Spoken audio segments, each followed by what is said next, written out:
This podcast is sponsored by nobody.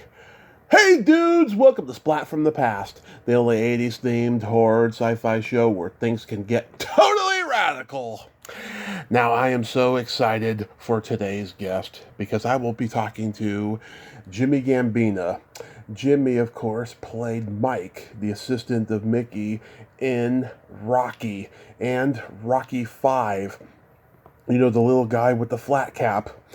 I'm having him on today. He comes from a tradition of boxing and acting. His father was a boxer and actor, and so was he. And it's going to be a great conversation. He also played an orangutan in Battle for the Planet of the Apes, which is celebrating its 50th anniversary this year. It's not my favorite of the series, but I like it a lot. And he's also been a boxing coordinator for many movies, including Saturday Night Fever and The Idolmaker, Brian De Palma's Snake Eyes. He's guest starred on a lot of TV, like Mission Impossible, that classic two-part episode about boxing with Sugar Ray Robinson. Yeah, it's going to be a great talk today, and I can't wait. Made the connection with his son in email, and his son said to me, "You better spoil my dad because he doesn't get to talk that much about his career publicly, and he's been really wanting to do an interview, so I'm happy to do it." So yeah, here is my interview with Jimmy Gambina. Hello. Hey Jimmy, welcome to the show. How are you today, sir? I'm good. How about you? I am fantastic. I can't tell you what a tremendous honor this is. Thank you so much for taking the time today, sir. Yeah, well, I'm curious how you found a guy like me that they've been trying to bury for 48 years. I collect character actors like kids collect baseball cards. I've always known who you were. Rocky's like one of my top favorite movies of all time. Yeah, mine too. Mine too. Wonderful. So, going back in time, I know that your dad was involved in boxing and acting, so I can imagine you gravitated toward both at an early age as well. Well, I actually got in acting before my father got in acting. Mm-hmm. I got in acting as a casting director named Johnny Reddick at Universal Studios. Mm-hmm. I thought I was a little character, and she liked me, and Frankie Van was the head of the department for getting all the stars in shape and teaching them how to fight, Mm-hmm. and teaching them how to handle themselves. Like Jeff Chandler, Tony Curtis, you know, all those guys from years ago that I got to work with when I was a kid, Mm-hmm. and it was a great start to a new life. Yeah, like, did you did you grow up just loving boxing? Oh yeah. I started learning how to fight when I was 5 years old. I had this black trainer named Hoyt Porter who really loved me a lot and knew that I had to work hard because I was a little guy, Mm-hmm. and I was going to fight bigger guys, so I had to have better stamina than they had. And then when they got tired of hitting me, that's when they were in a world of trouble. Yeah, like who are your guys as far as boxers go? Oh God, you know, how long do we have? Oh, all the time. Well, Henry Armstrong has got to be one of my favorites because he held 3 titles at one time and went for the 4th one and lost a split decision. So Yeah. and Joe Louis, I got the Joe Louis Award about 7 years ago, 8 years ago, Uh-huh. from the Boxing Hall of Fame in California.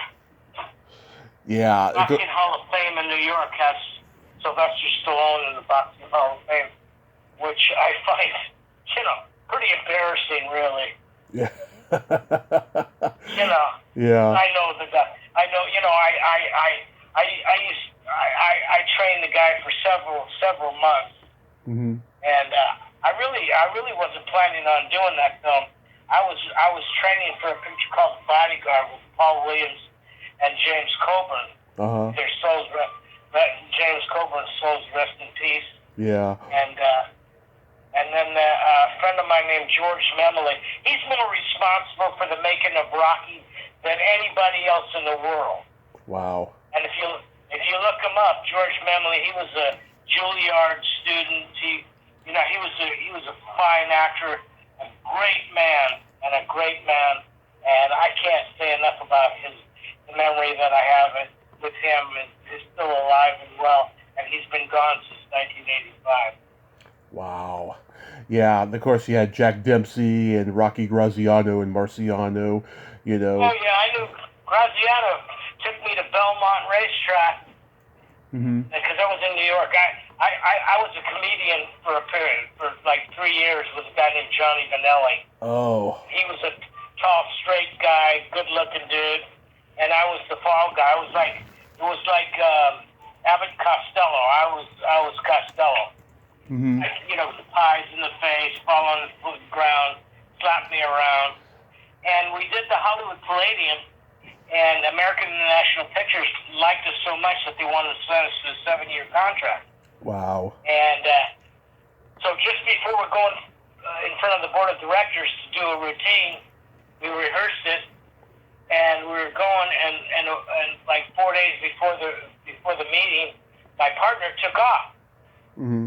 So I was really disappointed because I worked real hard to get it down, because playing a fall guy, I'm not the brightest guy in the world, but I'm not the dumbest guy in the world either. So I knew something was funny. So I just said, this business is I don't want to have any more partners, because you can't trust people. You can't, if you have faith in them and you trust them, 9 times out of 10 you're going to be disappointed. Right. And I hate to be disappointed, because I had such a great family life. My grandfather stood the ground and helped more people. And my father got in the business I got in the business in February 55, 68 years. My dad got in the business in 57 and 58 when they did Ocean's 11. Wow. Because my dad was one of Sinatra's guys that if he had a problem, he would call my dad. This other man that taught me a lot about the business, I don't know if you've ever heard of him, if you're a student of the film industry, his name was Hank Santacola. That name does sound familiar. He's the guy that made Frank Sinatra.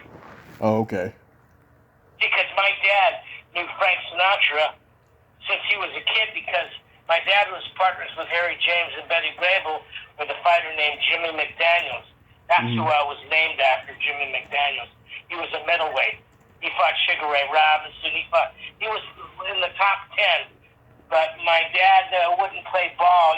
Frankie Carbo's. Yeah. Mob used to run the game, and it was more legitimate than it is now. Yeah. Today, do you know who the middleweight champion of the world is right now? I have no idea. What about the light heavyweight champion of the world? I don't know.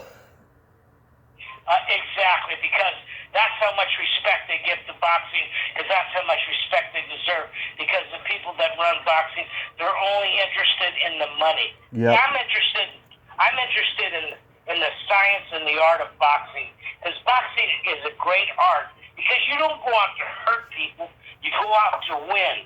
But these kids today learn how to hurt people because you've got the ultimate fighting. And to me, that is that's worse than dog fighting. Yeah. And Michael Vick did 18 months in the penitentiary for dog fighting, and let alone they let human beings and girls do this ultimate fighting where they bash each other.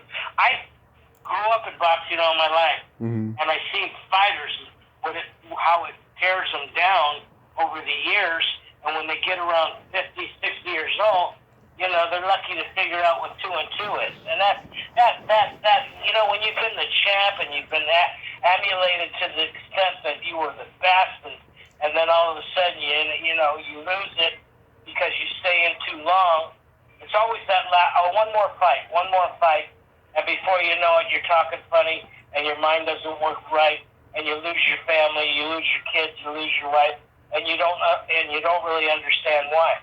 Well, these kids fight UFC, mixed martial arts, you know, they're going to get so banged up. And I watch all these TV shows with all these authorities. Yeah. There hasn't been one person that made any sense. And I'm going to be 80 years old, okay? Mm-hmm. And there's not one person that's made any sense of what's going on in our world, where kids are beating each other up, blacks against whites, Mexicans against this. It's divide and conquer type thing, you know. And Right. I'm sick and tired of it, because I grew up. My dad had all, you know, Filipino fighters, Japanese fighters. You Right. name it, we had it. Okay, and they always came to our house because they became a part of our family. I used to think they were related. I didn't Yeah. look at color.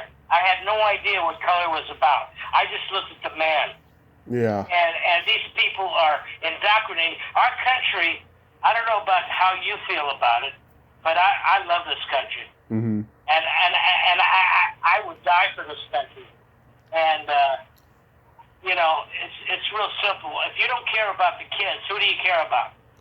Right. It's just this whole country has been a clusterfuck the last few years, but definitely, yeah, boxing and all sports in general is all about the money and the advertisers and the sponsors and all that bullshit. You know, it's not about, you know, the art or the craft or even love. Exactly, because boxing has inspired me to do the things that I've done in my life. You know, I don't know if you know my background very well, but do you know the pictures that I've done? Oh yes, I've seen them all. Could you name them for me, just for the fun of it? Battle for the Planet of the Apes, Rocky, Saturday Night Fever, The Idolmaker, Snake Eyes. What about The Champ with John Voight? Oh, that one wasn't mentioned on IMDb, but I love that movie. Yeah, that movie was my heart and soul, because you're talking about a man that gave his life up for his son, and that's what I live for, giving up my life for future generations, to let them know the truth. And people don't like to accept the truth. Yeah. You know, I've had lots of different arguments, because, you know, I never went for the rah, just boom bah. You know, I never needed fame, because the good Lord blessed me with a talent that I developed over the years.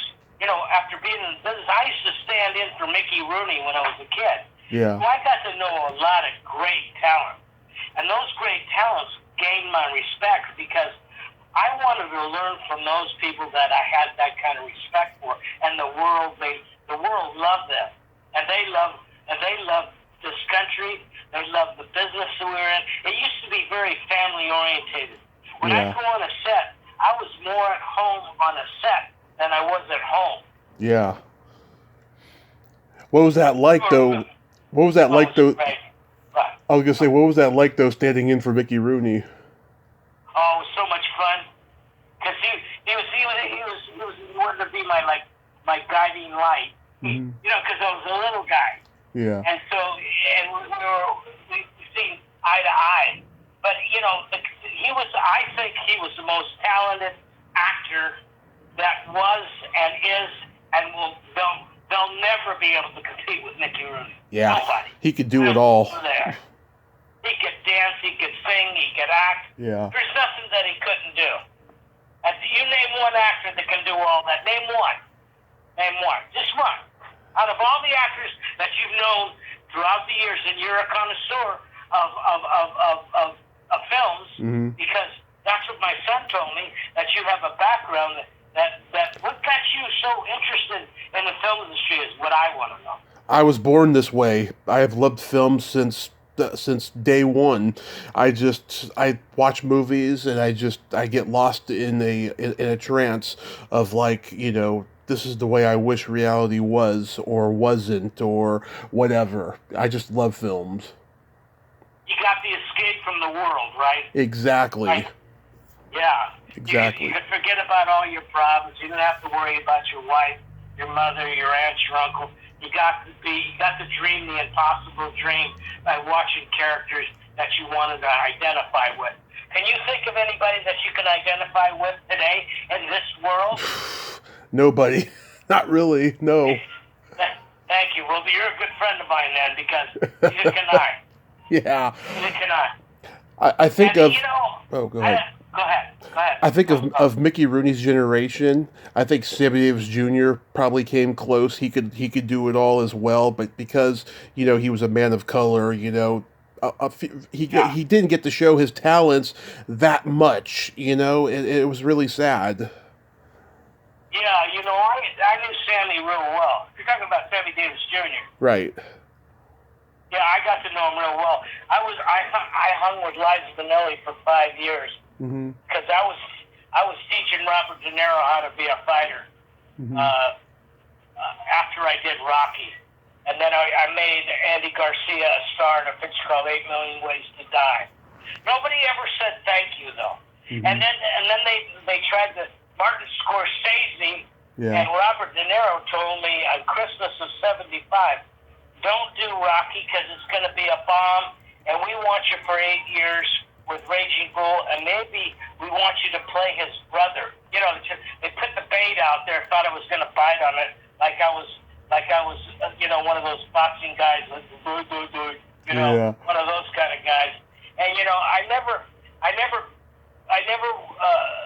wanted to be a fighter. I've seen too many of them get hurt and destroyed, and thought, well, this doesn't seem right. This doesn't look good. I don't want to be a part of a losing proposition that eventually I'm going to lose it all. So what's the sense in fighting for something that I'm going to lose? So why don't I fight for something that I have a given talent to do? That's a natural talent that I can just glide through life, and with the ups and downs naturally, because the film industry is nothing but ups and downs emotionally and spiritually. Because if you're not solid in your faith, it'll destroy you. It's destroyed more people than helped. Yeah, really. yeah. Especially young people. They come into it thinking it's all glitter and glamour, and it's all going to be wonderful, and their parents and their aunts and uncles are, you're the greatest, you're going to be a star, you got to go to Hollywood, we'll take care of you. And they support them, they get them an apartment, they get them a car, they get them agents, they get the pictures, they spend a fortune on trying to promote their children, become stars and get the opportunity. And then all of a sudden, boom, one day they find them down the alley trying to figure out what their names are. Yeah, sad. Because they get used and abused. There's so many strange birds that coming from the reality of boxing and the film industry is like going from planet Earth to Mars in 5 minutes. Right. And trying to adjust. It's impossible. It's impossible. You got to give time. You got to spend 20 years in the business to even get a inkling of what you can do and what you can't do. And that's what I did. I taught Robert Conrad how to fight in 67, 68, 69 on Wild Wild West. I did a lot of stunts on that show. Oh yeah, you did the episode with Rosie Greer. What was that like? Oh, that was fun because he was a big dude, man. Yeah. I don't know if you know this, but I made Lennox Lewis when he was a kid. I believe it. Yeah. I had a training camp out in Somas, which is in Ventura County, and he didn't want to fight. He didn't want to train in London. He wanted to train in America, so they couldn't see exactly how good he was. So he trained at my house, and he was a real wise guy at the time. He was a kid, and he pushed people around. Well, I let him know that you can push certain people around, but certain people, you start pushing, they're going to start pushing back. And you don't want to experience that. And I tried to warn him, and he had this guy named Elijah Tillery as well as sparring partners. Mm-hmm. And he showed up, and I could see in his eyes, he had his blood in his eyes. I said, you can't go box with Lennox. I said, Lennox doesn't know to hold back, and you got something in your eye. So I took him to the doctors. He had a little piece of steel that was in his eye. If we wouldn't have got that piece of steel out, he would have gone blind. So as it turned out, he slapped a guy in my dining room in front of my wife, and I told him, pack your stuff, you're out of here, buddy. And he's 6'5", and I'm 5 feet, 5'2" with my shoes on, okay? Mm-hmm. And I went up and I said, I'm taking you to the airport right now. You're leaving. He says, what do you mean? I'm sparring partner for Lennox Lewis. I says, no no longer. If you don't know how to behave, you can't stay here. Because I don't allow people to show disrespect toward anybody, because nobody's better than anybody else. Everybody's on equal ground. I don't care what color you are, what nationality you are, where you come from. If I have respect for you, that's all I need. And I love people. Yeah. So that gets my spirit going. And I'm Sicilian. I'm 100% Sicilian. My mother and father were cousins. Okay. Yeah.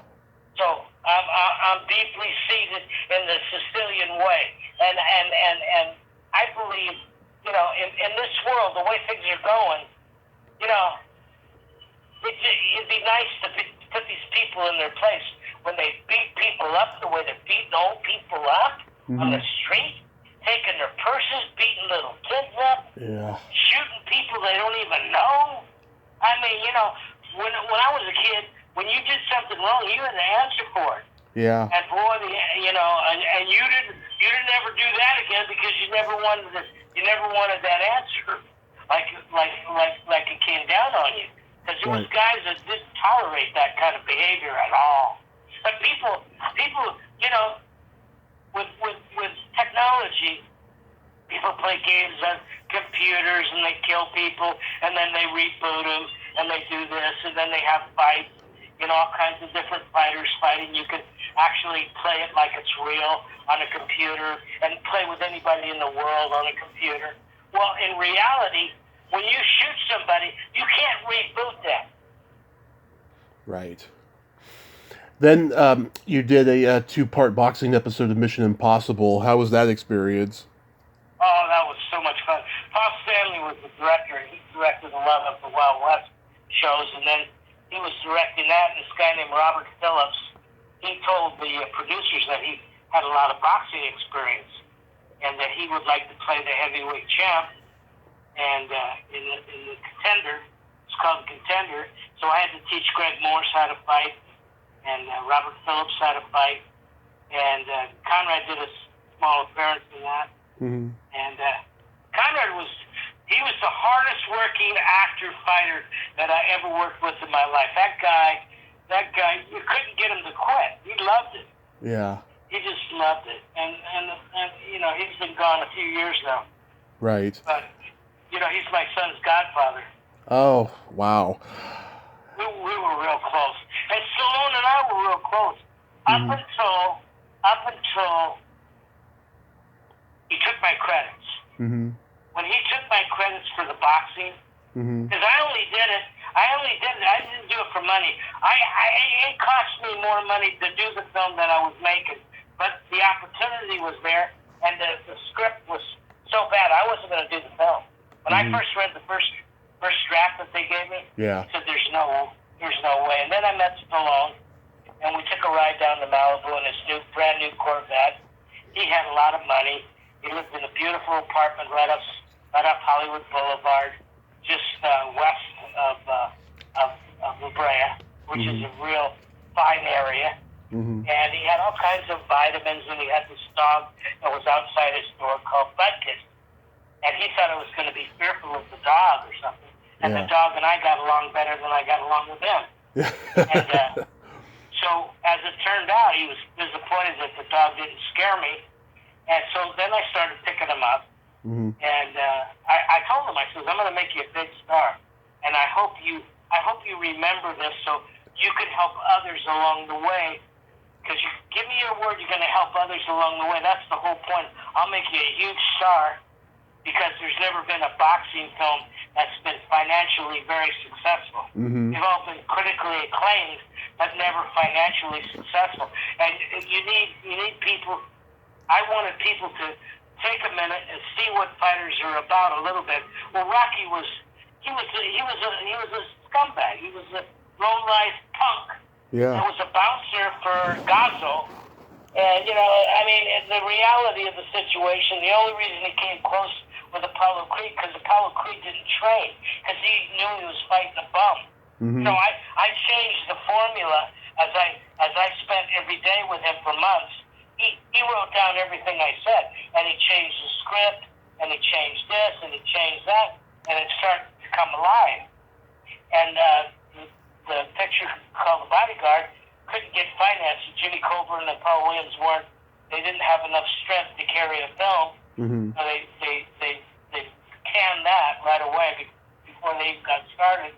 So Chartoff Winkler offered me technical advisor, technical director, fight choreographer, physical trainer, coach, and I said, "Boy, this is what I've been waiting for years, for an opportunity." Because I was small, they didn't think I could do it, But don't ever underestimate people, because there's a spirit about people, and there's a great God that created this great country that we're blowing it, and He's not blessing us because we're letting this happen. We're letting kids get beat up and look forward to them bleeding to death or ended up losing eyes, getting maimed to the degree where's the boxing commission? Where's the commission for making this a civil sport where girls and boys, young boys and girls, don't get beat up? And where do you start to learn how to do that? Mm-hmm. Where do you think these guys start to learn how to do that? They learn on the streets. Exactly. They're next door neighbors or at school. They're bullies. They start pushing people around. They start beating people up. Before you know it, they think that they're bad enough. Well, because there's big money in ultimate fighting. Well, right. If money's what life is all about, we're all in trouble, okay? Mm-hmm. Because money can't bring you happiness. Money can't bring you joy. Money can bring you a lot of headaches. Yeah. Because you could end up having a lot of relatives you didn't even know about. Yeah. Yeah, you're my second guest from Rocky. I had Jane Marla Robbins on for the 45th anniversary a few years ago, and I told her this, and I'm sure you probably, I don't know if you would agree with me, but like, Rocky has this metaphor that is so true to Stallone's own career in Hollywood, in that, he was told for years he was ugly, he couldn't act, he would never make it, and this movie kind of represents his attitude of like, fuck you, I am good and I am going to make it. Well, you could dream the impossible dream, but, you could have a wet dream too, so. Yeah. so that's what you're talking about when you're talking about him. Yeah. I love the guy. See, I always told the guy straight, don't put shoes on that don't fit you, buddy. Yeah. Because you put the wrong shoes on, your feet are going to get sore, and then your whole body's going to get detoured, and before you know, steroids aren't going to help you very much. You look good on the outside, but you're killing yourself on the inside. So, truly, I did the Boom Boom Mancini story for him in 1985. He tried for 2 or 3 years to do it, and he couldn't do it. CBS gave him millions of dollars to do it, and he couldn't do it, so they hired a guy, Robert Patesi and Stephanie Austin, to become the producers, and they called me up.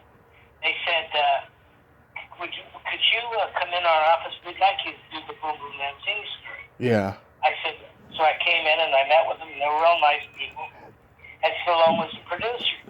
I was going, oh, Jesus, I wonder how this is going to work. And so I'm training. I said, you got to give me the actor. You got to give me a Latin kid. Give me anybody. Give me somebody with some color. And they gave me Doug McKeon. Yeah. I don't know if you know who. I had Doug on a few years ago. Yeah, Doug's a great kid. Yeah. He did a phenomenal job. He never knew a left hook from a fish hook, and I kept the kid at my house and trained him day and night because I only had 2 weeks before we were going to start shooting, and he didn't know anything about boxing. So I had to I gave him indigestion because I threw so much at him. Yeah. That I had to just keep him calm so he was confident in whatever I said to do what I said to do. So Stallone wanted to choreograph the fights on paper. See, I don't believe in choreographing the fights on paper. I believe in choreographing the fight to the extent where you know where the action is, you know where the cameras should be, because this is the dramatics of the fight. but I'm not going to give you the fight till that moment in time because I want the spirit to be so big that people can feel the anxiety of being the fighter, the courage that it takes to be a fighter. Because, you got your mother in the audience, you got your girlfriend in the audience, you got everybody that you ever loved in the audience, and you don't want to let them down, so you want to do your very, very best, right? Right. And if you don't train properly and you're not with the best people, because see, the whole trick of boxing is being with the right people. Right. Because no matter how good you are, when you're with the wrong people, that rubs off on you, and you end up getting distracted from the discipline that it takes to become a great fighter. And to become a great fighter, I haven't seen a great fighter in so many years that I can't even tell you. And all these guys say this guy was great, Mike Tyson was great. Mike Tyson was a bully, and Gus D'Amato, he knew how to handle the guy. Mm-hmm. And he got the guy to focus all his energies on boxing. And when he focused in on boxing, he was a brute. He hit you from every direction that he could find, and he wouldn't let you off the hook. See, great fighters go to win. Great fighters go not to hurt people, because what goes around comes around. Because you get a reputation of hurting people, and then here comes a guy that's got all the talent in the world. Well, I'll fix this guy because this guy needs to be taught a lesson. And sometimes they don't recover from that. That's why a lot of fighters end up in bad shape. I mean, I could name you so many young men. Davey Moore, who was featherweight champion of the world in the '60s. I dedicated the champ to him because he was at our training camp, and they had 5 world titles fight at Dodger Stadium in '63. Okay. Mm-hmm. And he had the flu. He was at our training camp. So I said to my dad, "They're going to pull the fight, aren't they, Dad? Because he's sick." "Shut up. Don't say nothing." I said, "Don't say nothing. I love this guy, man. I don't want to see him get hurt. He's got the flu. You don't go into fight for the championship having the flu, for God's sakes. It's better to take a pass so you lose a few bucks. You can always come back and fight again when you're well." And they pushed him into it, and he died the next morning after he got beat so bad because his resistance was so low. And I said, "I don't want to have anything to do with boxing unless I can help it." And that's why I did Rocky. I wanted to set an example, but I wanted a voice, and the only way I had the voice is when I thought Sylvester Stallone, he was a weightlifter. I said, the worst thing you could do is lift weight. It ties you up too much. You don't have the elasticity to throw a punch. Your whole body goes with you because you're too tight. People don't even know how to train today. People don't even know how to work a corner. It's so embarrassing. And then when a guy has a bloody nose, they stick the thing up their nose and make it bleed worse. There's simple ways of stopping a nosebleed. You cut off the artery under the neck. You cut off the artery that goes to the nose, and you stop it from bleeding. It's real simple. I've done it all my life. And as a matter of fact, do you know who Michael King was? Michael King. I should know that name. It sounds familiar. King Productions. Him and his brothers were all partners. They had all those game shows, King Productions. But anyway, he called me up. He says, I'm starting a farm club for heavyweights. I said, that's a great idea.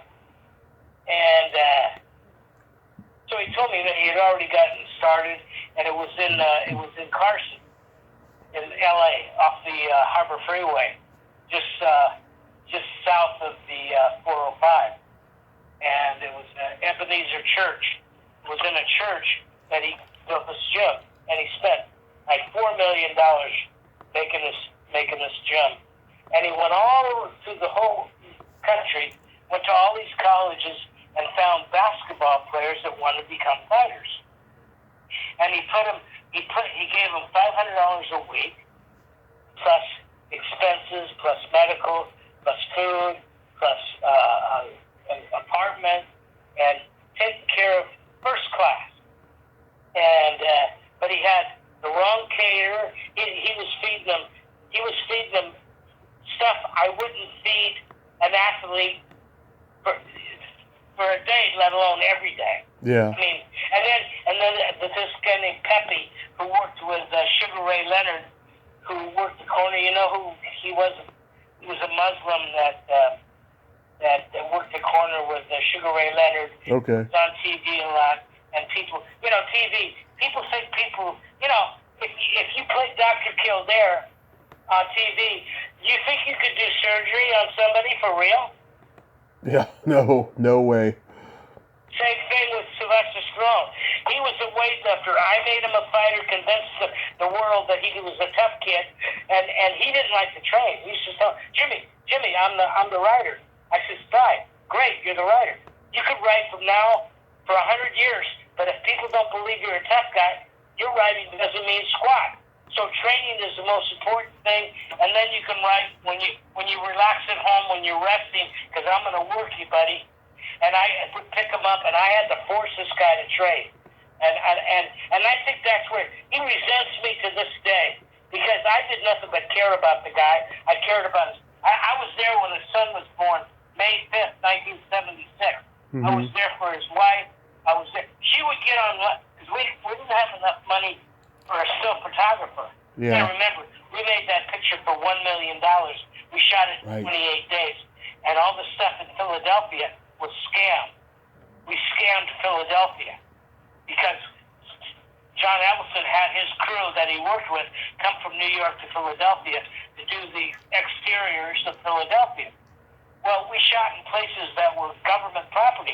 The government came and took all of our film. But Joe Letizia was Stallone's godfather, and he had a lot of pull with the mayor of Philadelphia, and they got our film back. That wasn't government property, so everything went smooth there. But Stallone's behavior started showing himself who he really was to me, and I lost some respect for him because he was walking around like a tough guy. Well, you got guys that have been in the business 20, 30 years that are real tough guys. They move those big cranes around and those big lamps around. I mean, there's some tough dudes, and you can't act like a tough guy with those guys. They'll cut you in half. And they wanted to kill him, and I kept saying no. I said, I got him in character. Just leave him alone. I'll handle him. I'll just handle him. They were going to kill him. They were going to kill him on Rocky 1. He doesn't know that. He doesn't know a lot of things that I couldn't tell him because when he took my credit, it really hurt me because I wanted to have a voice. The success of Rocky was the fight and the training sequence and the music. Yeah. That's what made it. If you take out the boxing, you take out the music, and you put Adrian and Paulie, you walk out of the theater, man. You'd be bored silly. Yeah. And I love Splat, but he wanted it too much, and he told people so many that he was broke and he had to sell his dog. He told the world that I bought his dog for $50 at a liquor store. Sometimes he talks about a liquor store. Then he talks about 7-Eleven. 7-Elevens weren't even around in 75, okay? Yeah. And he talks about how when he got the deal with Rocky, that I sold him back the dog for, depending on what show you watch, whether it was a Letterman or the Mike Douglas show, anywhere from $3,000 to $30,000. And he points his finger at me, showing my character when I take his laughter away from him. And if I was a person that didn't know squat from squattage, I would say, I don't like that guy. He took his dog from him, and he paid $50 for him, and then he got $30,000 because he hit it big. That's extortion. Yeah. No, that's wrong. I wasn't raised that way. I was raised that you paid. If you did wrong, you paid for it one way or another. And my father was a disciplinarian. My dad never pulled punches with me because my dad was tough. My dad was tough. Because my dad was a fighter. He started off being a fighter, and he became a trainer. Then he became an international manager and promoter. I mean, if it wasn't for my dad, George Parnassus wouldn't have been nothing. Don Frazier wouldn't have been nothing. Frankie Carp was Dave McCoy. I mean, there was a lot of guys that used to come to our house, and my father and my mother didn't speak Italian, so we didn't know what was going on, and we didn't know their names because they didn't want us to know their names, because if we accidentally dropped the wrong name, we could get my dad in a world of trouble. Because my dad, he's a Gambino. You know the Gambino's reputation, right? Oh, yes. So they changed the name from Gambino to Gambino in 37. I was born in 43. I knew nothing about that till 1968 when they were trying to get me to join the club, and I said, "Thank you." Oh, you want to act? You want a house? You want whatever you want? You got it. We're going to give you everything you need. I said, "No, I don't want anything for nothing. I want to earn my way. I want to earn my way and deserve the recognition that I get from people that care about people." Right. Because I'm a person that loves to play different kinds of characters that they don't even know what I can do. When Stallone found out I was an actor, I did a scene where Dipper, you remember Dipper in Rocky? Yep.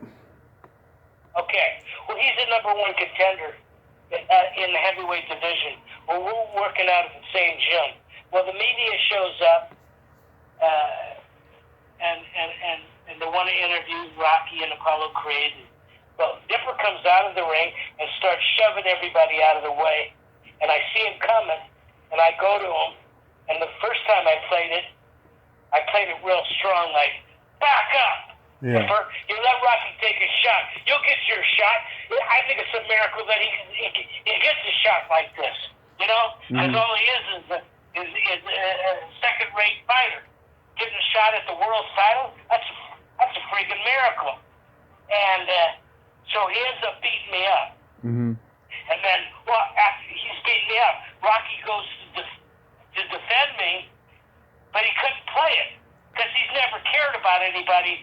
He didn't know where to go with how to care about somebody to beat him up. And Mickey says to him, if you hurt your hands, the fight's off. And so we came back and shot it the next day. We spent 2 days on this fight sequence where I get beat up, and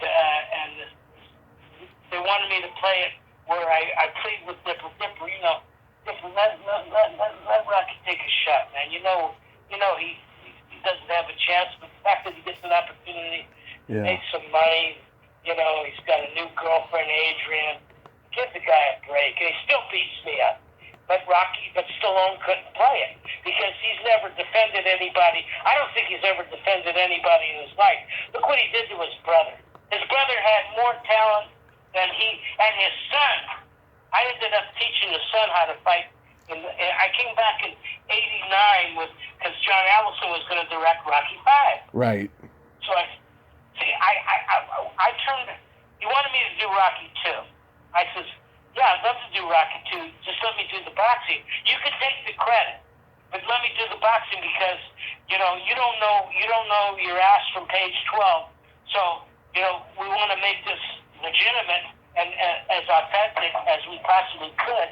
And I had this kid named Chuck James, Mm-hmm. and I used him for the champ to box with John Boyd.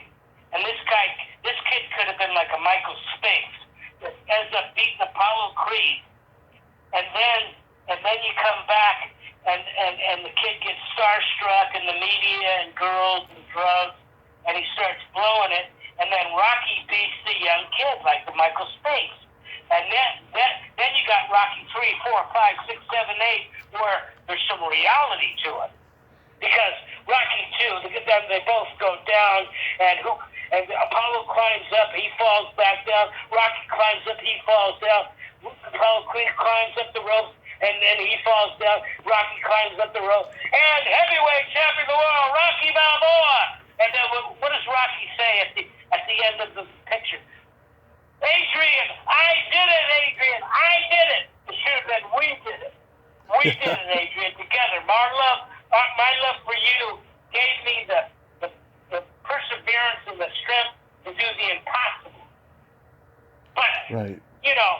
that to me was more racist than any other picture that's ever been made since 1976.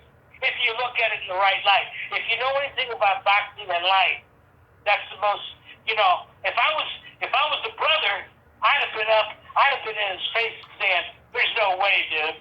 Yeah. Apollo Creed would have killed you. Apollo Creed would have got in shape the second time around, because I've seen it happen. I forget the guy's name. He was a heavyweight champion of California, and my dad had a guy, a heavyweight champ. Names are not really important to me. Yeah. Circumstances mean everything to me. And he had a split decision with a guy that was heavyweight champion of California, and they offered him a lot of money to fight him again. Well, my dad says no, he'll kill you. Because the first time he underestimated you, and now he knows you're a tough kid and you can take a punch. Now he's going to get in shape and he's going to annihilate you. And that's what Apollo Creed would have done to him the second time around. Because, he made Apollo Creed and then let Apollo Creed die like that. Yeah. Come on, man. Yeah. Come on, you don't do that. You don't do that. You say you love the guy? Boy, your love is, like, I had the same problem with his son. Because I loved his son. His son and I became real close because I trained him for like 6-7 months, because we started the film in '89, but Stallone had obligations, so we had to put the film back to 1990. Right. And so I had more time with the kids. So we went to Philadelphia. We're in Philadelphia 3 weeks. And so I asked Sage, I says, what are you doing for dinner? Oh, I'm having hamburgers and French fries. I said, Sage, if you have a race car, what kind of fuel are you going to put in it? Regular or premium? It's premium, naturally. I said, it's the same thing with the body. You got to put in your body what works, brings the best out of you. Because you don't know how good you are until you're tested. And when you're tested, this kid was so brilliant, so I started taking him out for breakfast, lunch, and dinner. Well, we became real close. So his father kept going to Atlantic City. Like the big, Rocky Balboa, here I am, everybody look at me. I'm a bad dude. Yeah. And he loved his son, and he was real proud of the fact that I was working. He says, you're doing a great job, Jimmy, you're doing a great job.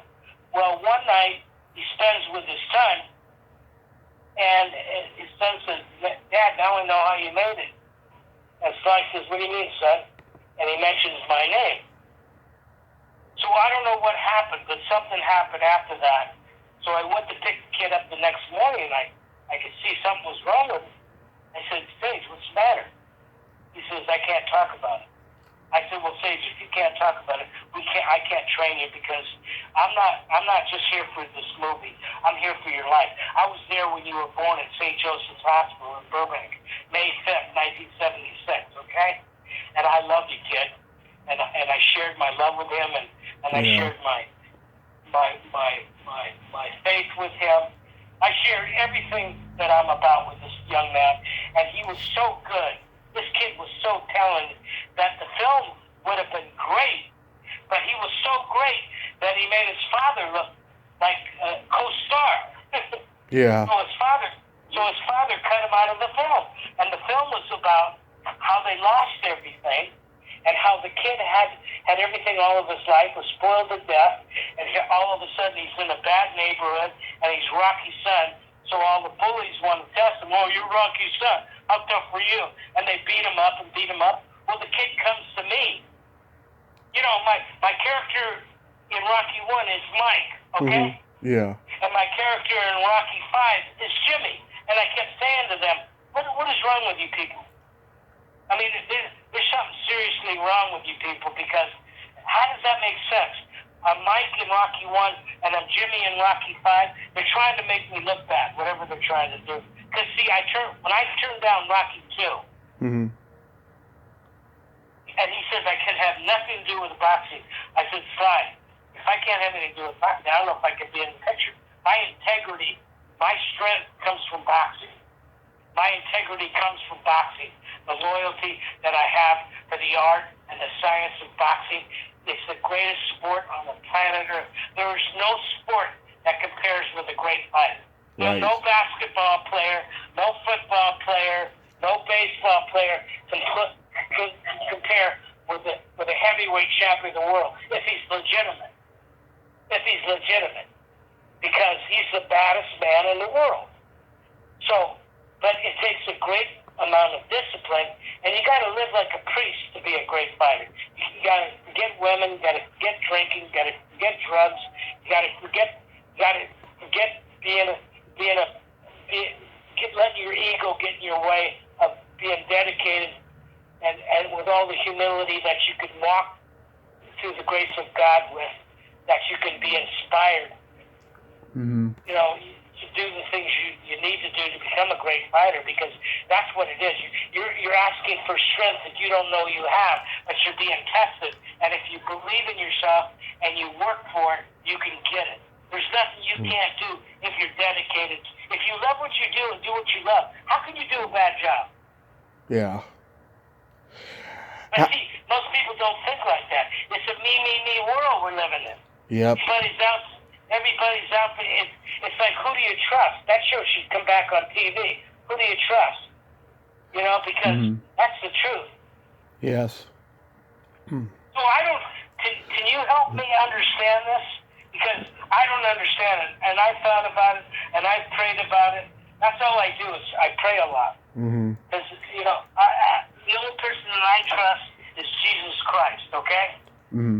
That's the only person that I trust, and the Word of God, and it's helped me all my life, because I have a metabolic bone disease, and I've had it all my life. When I was 13 years old, they told me I was going to end up in a wheelchair by the time I was 18 years old, and to accept the fact that I'm going to be in a wheelchair. Well, being a fighter attitude, I said, don't tell me that. I don't want to hear that. And so I made it till I was 28, and I had a slip disc, and I ended up at St. Joseph's Hospital in 72. And they explained to me I had deterioration of the bones. So I thought to myself, well, if I develop my muscle to compensate for the bone deficiency, it would lengthen my time to keep walking. And that's what I did. So I kept walking. I did Planet of the Apes. I did Rocky.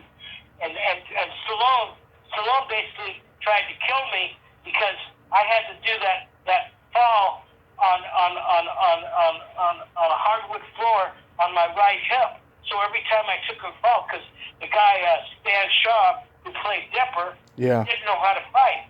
He didn't know how to fight. They picked him because he was one of Stallone's henchmen and was one of his bodyguards. Because Stallone loves to have bodyguards. That way he can play it tough and not worry about it. Yeah. And so I told him to hit me as hard as you can, because it was a close-up. It was a very important part of showing what Rocky was all about. His little buddy gets beaten up, and he defends his little buddy. Doesn't care about the heavyweight title fight. He cares about his little buddy. That shows his character. And you have to love a guy that defends little guys and little people that don't have an opportunity to defend themselves. And he couldn't play it. Yeah. So they cut it out. Well, that's when he started resenting me. And I kept telling John Ellison, I said, John, I'm going to make this guy such a big... I walked out of him 12 times, okay? Because he was looking to show his muscles. He wanted to show, where the part is where he's with Adrian, he grabs the bar. Yeah. See him flex. Well, that's what he wanted in the editing room. And he threw John Ellison up against the wall several times, and the film editors would call me, Gambina, you got to get over here right away. You got to get him out of here. He's pushing Ellison around. And Ellison was a little meek guy. He was the little guy, but he was a meek guy. He had all his life. He had everything he wanted. His family was very wealthy. And did you own that flat cap that Mike wore?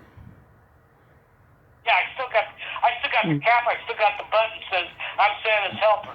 Yeah.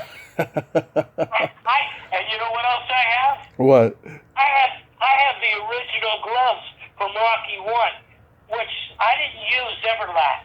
I didn't use those big. They look like big pillows, and on film, I hated them.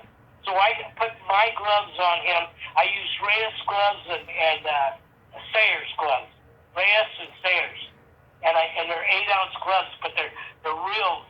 They're like the ultimate fighting guys. I mean, they're real dangerous. So Sly was scared of Carl, and Carl was scared of Sly, and that was the energy that I wanted. So people thought it was for real. They never even texted each other. I seen them do interviews. Yeah, Carl and I really got it on. We really got it on. Yeah, you know what happened? Rocky 2, 3, 4, 5. Yeah, he got it. He got boxed up because he tried to do something. He didn't have the right shoes. And Rocky 2 was so embarrassing. And then Rocky 3, 4, and 5. And he destroyed 5 because he took his kid out of the film. And the kid was the film. The kid could have been Rocky. The kid could have been Rocky Jr. for God's sake. We could have went on for years making some great films, inspiring fighters, showing how rotten the fight game is, how rotten the film industry is, and clean it up so people that have a God-given talent can show themselves, so people can identify with these actors, so we can all be inspired to do things that other people say, no, you'll never be able to do that. No, you can't do this. You're not tall enough. You're too tall, or you're not the right color, or you're not the right genre. You know, I mean, they come up with things you wouldn't even believe, and people try to cater to them. They try to change your.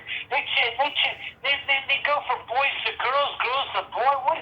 What is going on here? I mean, you know, go in the girls' bathroom if you feel like a girl today. You know. What? You know, if they would have done it when I was a kid, they'd end up in a place where you'd never found them again. So I'm a huge fan of the Planet of the Apes movies, and you got to be an orangutan in Battle for the Planet of the Apes. How was that experience? Oh, that was great. I had so much fun. That's where Paul Williams and that became good friends. And I did a picture called Phantom of Paradise in 1973. I love that movie. Oh, go ahead.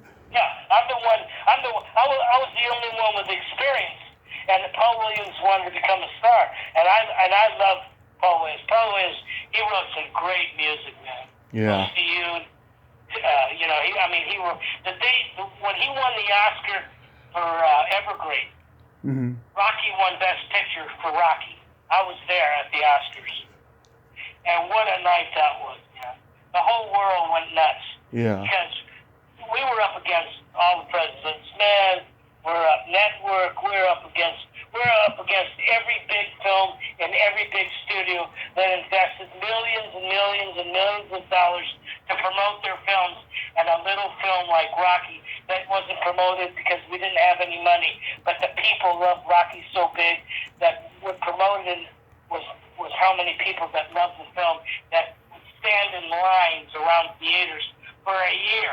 1 year they were standing in line. And I was doing Saturday Night Fever in Brooklyn, and I had kids coming up to me because Rocky was real big at the time. And John Travolta wasn't liked in Brooklyn because he played Barbarino. And I had Robert De Niro telling me, why are you working with a TV actor? I was working with Dustin Hoffman in a picture called Straight Time, and I was with Liza Minnelli. I was working with Jeff Bridges. I mean, I was having a great time right here in my backyard. And he asked me to come to New York to do Saturday Night Fever. I said, nah, I really don't want to do that. I said, if you need me, I'll show up. So the first day of shooting, I was visiting Robert Conrad doing Bob Black Sheep in Valencia. And my wife called me and said, Kevin McCormick is calling you from Saturday Night Fever, and they want to talk to you right away. So I called him. He says, can you get here tonight? I said, no. I says, I'll take the red eye. I'll be there first thing in the morning. Have a car pick me up. I'll get Travolta started. I'll get him going. And once I get him going, then I'll do whatever I need to do to go back and forth. Because I trained this kid. I took 30 pounds off him. I made him a street kid. And so when I went there, they wanted me to live with him. And, I didn't care to live with him because he was living with some guys that I just couldn't be around. You know, I'm not the judge or the jury, and I don't tell people what's right and what's wrong. But when I'm in an environment that I don't feel comfortable with, I don't hang out with nobody. Mm-hmm. So he had an environment that I said, no, I can't live here with these people that you're living with. And I said, I'm not telling you what to do. I'm just telling you I can't do it. So if you want me to live with you, you know, put me in a hotel close. I'll be here in the morning. I'll train you in the morning. Because I trained him in the morning, then I trained him in the evening. And we got off work. Mm-hmm. I trained him, you know. I mean, I constantly put in his head. Yeah. Things he had to do to play a street kid in Brooklyn because Barbarino didn't make it. The girls were in love with him, and the guys wanted to kill him, and they weren't playing around. And I told these gangs in Brooklyn, you're gonna have to go through me, and you don't want to do that. Yeah. You know, and they liked me so much that they were that respectful, and they got away with a couple of things that they shouldn't have got away with, because I wasn't. There's a lot of stories. I'm going to write a book about it. You should, yeah. How long did it take to put the makeup on in the Planet of the Apes? 3.5 hours. Wow. You know, you had to start it. You had to be there at like 2:30 in the morning, and as you're half asleep, putting his face on you, and I became an ape. As a matter of fact, Arthur Jacobs, at the end of Battle for the Planet of the Apes, which was the last Planet of the Apes that he produced, he said, I was the best ape he ever had. I said, how do you mean that? Because I want to know. Because, see, I didn't have any hips. So I walked like an ape. Because I didn't have any hips. In 87, I got married March 7th of 87 with this beautiful Italian girl. And she had 2 children, Tony and Joanna. Tony was 3 years old, and the daughter was a year old. And she fell in love with me, and I didn't know if I wanted to get married because I didn't know if I had a child that they would end up with the same bone disease that I had. And I wouldn't recommend that to anybody. The pain that I went through for years and years and years was something that my temperament, when I was mad, somebody really made me mad. You know, I didn't hold my tongue. I wasn't a diplomat, okay? Yeah. I got it out. Well, people got scared. That guy's crazy or whatever. They didn't understand what I was going through, and I wasn't going to explain to them exactly what my problem was. I wanted to do the job because the love of doing something that you love to do spiritually took all the pain away from me when I was doing what I love to do. And I was able to do, because when I went down in 87, my Dr. Augustus Sarmiento is one of the finest men I've ever known in my life. And my orthopedic surgeon says, I can't fix you. But there's a doctor that's at USC Orthopedic Hospital that could rebuild you. He says, but he's booked for life. You'll never get in his office. So he sent my x-rays to him. And when he got my x-rays, he called me at home. He said, Mr. Gambina, get to USC Orthopedic Hospital off the Harbor Freeway at Hope exit, and we're right there. And you show up at 10 o'clock tomorrow morning. So I did. I didn't know who the guy was. But this guy's I'm sitting in a chair, and he's on his knees, and he's crying. Got tears coming down, and I'm going like, man, what's up? He says, I don't know how in the world you got here, because you don't have anything to attach. I can't even attach anything to you because your bones are all gone. I says, yeah, I used to do a lot of stunts on Wild Wild West, and then playing an ape, I had to jump around like an idiot, you know, for 12 hours a day. And I got hurt a lot of times, but I never let them know I was hurt because I loved doing what I was doing to the extent that, you know, forget the pain. I used to fall out of my car. This is God's truth. I used to fall out of my car and crawl into my house because my legs, you know, and I pray to God, help me to get back and go to work tomorrow. And every day in every way. And I would go for rubs. I was going for rubs like 6 days a week, as long as I did the Apes. And what that did, every time I was working out, the muscle got stronger and stronger and stronger. So I made it till I was 44, and then I was paralyzed. I woke up April 26th of '87. Wow. Totally paralyzed, and but I got Dr. Sarmiento made. God bless that man. One of the greatest men I've ever known in my life. He says, this is what I'm going to do for you. I'm going to give you 20 years without pain, and I'm going to make you 2 inches taller. I said, let's go. This was in June of '87. He says, but first you got to give 6 pints of blood, because I had a Mediterranean blood disorder. And so he wanted me to use my own blood, so when I had the operation, they could put the same blood in me that I already had. Right. And so I was so weak, because we did the first operation September 15th of '87, and the second operation was December 17th of '87.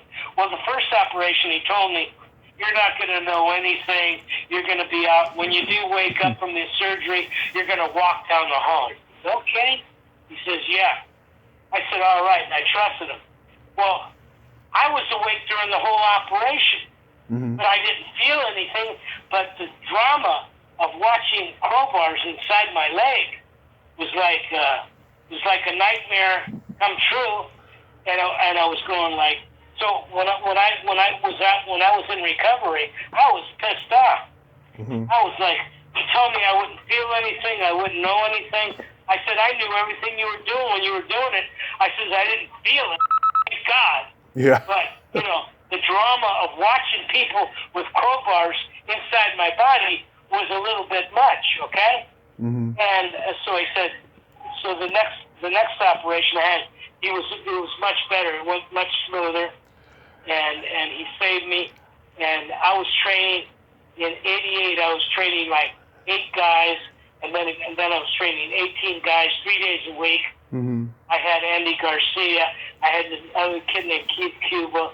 I was training Ed Harris. Wow. I was training a lot of people. People don't even know that, because now the only person that appreciated me was Doug McKeon. Yeah. John Voight, he was the last guy I wanted for the champ. I wanted Steve McQueen, because I had a gym above stage 5 at MGM for Raging Bull. I built a gym. Right. And so across from me was Steve McQueen's gym. So I used to go into his gym and see his equipment. So I knew whoever was teaching him how to fight didn't know their ass from page 12, because all the equipment was from the Dark Ages. And so I wanted Steve McQueen. Steve McQueen and Ricky Schroeder would have been such a natural, but you got to remember the gay parade started with Franco Zeffirelli. Yeah. Franco Zeffirelli and Dyson Lavelle, and you're doing a story about a man that gives up for his son. Well, their understanding was so limited that I had full control over the film. And John Boyd just came off a picture called Coming Home, playing the paraplegic. He's 6'3" and weighs 167 pounds. And I have to make him heavyweight champion, ex-heavyweight champion of the world. And I only have 4 weeks to do it before we start shooting, because Ryan O'Neal tried to play it, and they shot like 6 weeks in Florida, and it was so bad they pulled the plug on it. And so they called me at the last minute and said, we want you to do the champ for us. I said, well, give me the actor, and I'll tell you whether it can be done. Because 4 weeks isn't really much time to teach a guy how to fight and get him in great shape. And if you want a great, you're talking about, I'm a very dedicated human being, and I won't do anything half-assed. And they didn't understand anything I said other than that I possibly could get it done. And Stallone when he found out I might get the champ, he called John Boyd, he called Dyson Lavelle, he called Franco Zeffirelli, said I had nothing to do with the making of Rocky. And I couldn't understand why he would do such a thing. I wouldn't do that to my worst enemy. Yeah. So I was trying to figure, what is this business all about? I thought it was about love and caring about people and setting an example for others that you can play a bad guy, but that doesn't mean you have to be a bad guy. Totally fucking understand that. Yeah. So I'm curious, who did you play in Phantom of the Paradise? Oh, I just ran the show. Oh, okay. I just made sure that Paul Williams didn't get hurt. Oh. Like the scene where the Phantom comes down from the balcony and takes his face off his face. Yeah. And the stunt guy that did that, they didn't have a guideline rope, so he's swinging down like 40 miles an hour.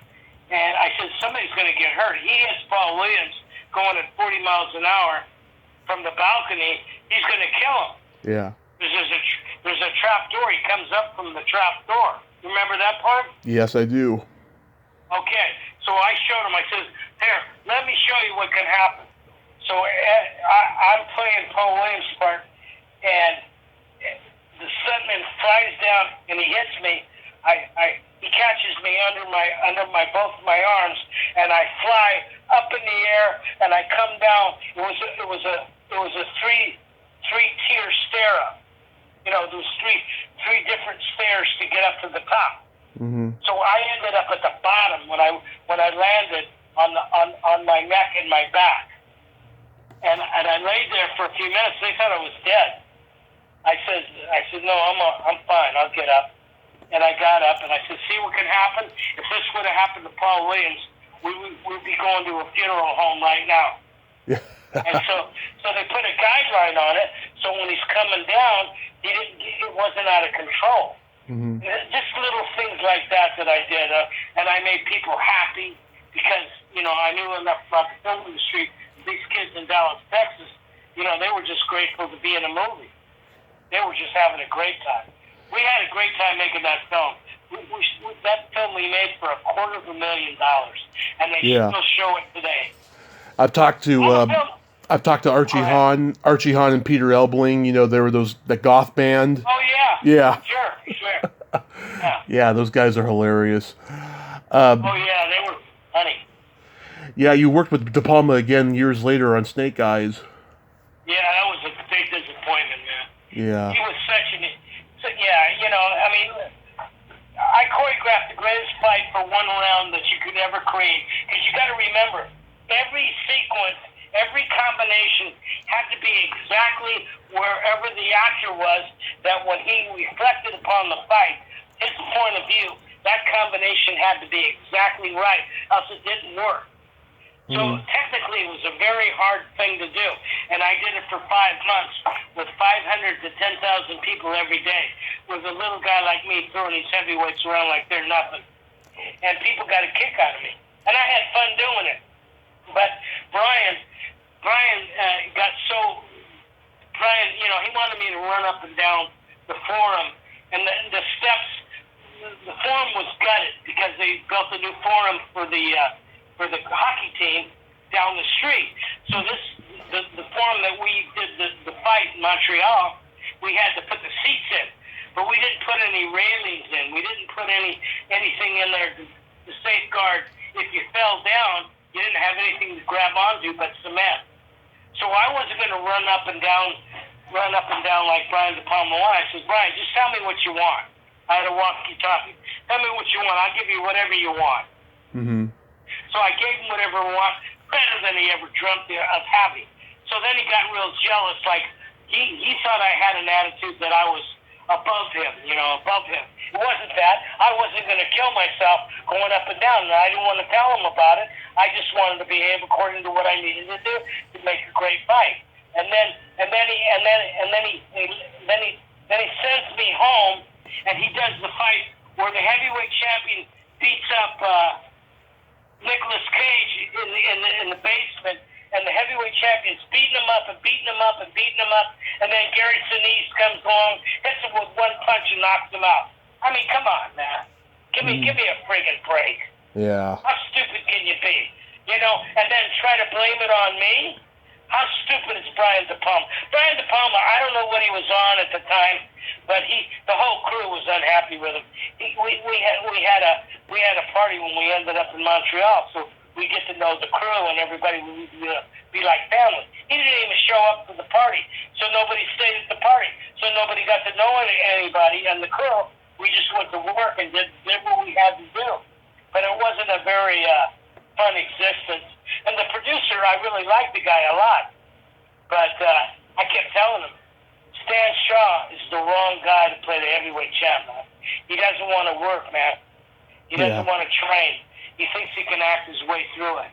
I told Stan, when you're working with me, buddy, you're going to have to work your ass off. And I pushed this guy and pushed this guy.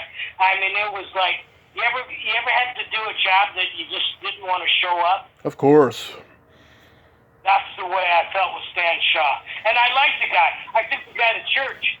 And the whole crew was going, you're taking the devil to church. You're taking the devil to church. I said, who needs church more than the devil?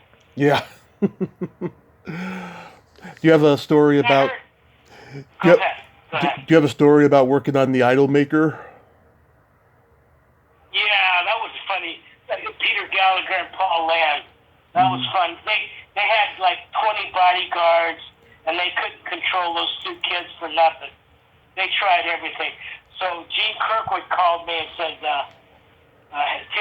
was Taylor Hackford's first film that he got a shot at. Mm-hmm. And so I met him in Santa Monica, and he looked at me, Taylor Hackford looked at me, you're going to make these guys behave when we've had 6'5" dudes trying to keep these kids straight, and they couldn't do it, and you're going to tell me you can do it? I said, I'll let you know after I meet the kids. So I met with Peter Gallagher first. Mm-hmm. No problem with Peter. Peter was a real good kid. But Paul Land, his father was an ex-fighter, so he thought he was a tough guy. So I got him in his dressing room. I said, shut the door. I said, now show me what you can do. Come on. Stick. Move. Get in, get out. He didn't even know what I was talking about. So I knew he didn't know how to fight. I said, listen, kid, you don't know squat from squattage. So he behaved himself all the way through the film, up until the end of the film. And when it came to partying, the kid just partied to the extent where he embarrassed everybody. But that roller rink in Manhattan was like the top place to go when you were an actor. I don't even remember the name of the place. That's back in 1980. Yeah. That's how many years ago was that? 43. 43 years ago. Yeah, I was born in 43. It's 43 years ago. I've been in business 68 years, and I know the business like I know how to breathe. I know boxing like I know how to breathe. Those are two things that I know how to do, and they stop me from doing it. They stop me from working. They stop me from helping people. They stop me from as an actor. They stop me as a fight choreographer. I mean, when they did, they've done the Ali story. That was embarrassing. That's why Will Smith has the wrong attitude, because he thinks he's a tough guy. Yeah. He ain't a tough guy. He played. I knew Ali real well. I knew Ali since he was a kid, and I spent 3 weeks with him in 1980 when I was doing Arthur with Liza Minnelli and Dudley Moore. Oh, you did that movie? Like in the middle of pardon me? You did Arthur too? Yes, sir. My middle name is Arthur because of that movie. All right. See? You were given a great name. That's a great film. Yeah.